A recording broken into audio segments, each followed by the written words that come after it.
നമ്മളിലിരിക്കുന്ന പ്രതിസന്ധികളിൽ, ഇപ്പോഴിരിക്കുന്ന ഈ പ്രതിസന്ധികളിൽ നിങ്ങൾ രക്ഷപ്പെടില്ല എന്ന തോന്നൽ നിങ്ങൾക്കുണ്ടോ?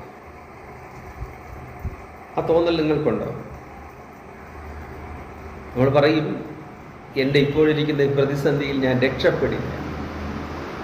എന്നാൽ നിശ്ചയമായും ഞാൻ നിങ്ങളോട് പറയുന്നത്, ഇത് ശ്രദ്ധ വെച്ച് നിങ്ങൾ കേൾക്കണം, നിശ്ചയമായും നിങ്ങൾ രക്ഷ പ്രാപിക്കും, അനുഗ്രഹം പ്രാപിക്കും, സർവ നന്മകളാൽ നിറച്ച് സമ്പൽ സമൃദ്ധിയും അനുഗ്രഹവുമുള്ളവരായിത്തീരും.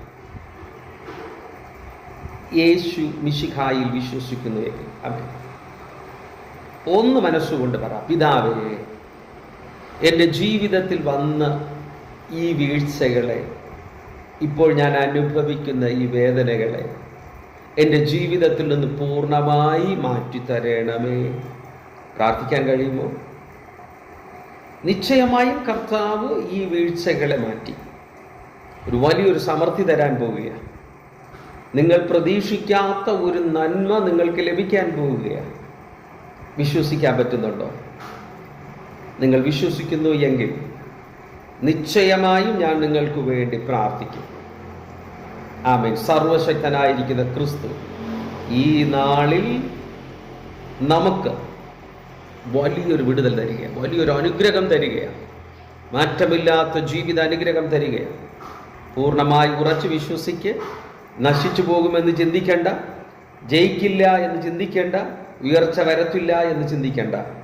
യേശുവിൻ്റെ നാമത്തിൽ നിങ്ങൾ ഉയർച്ച പ്രാപിക്കാൻ പോവുകയാണ്.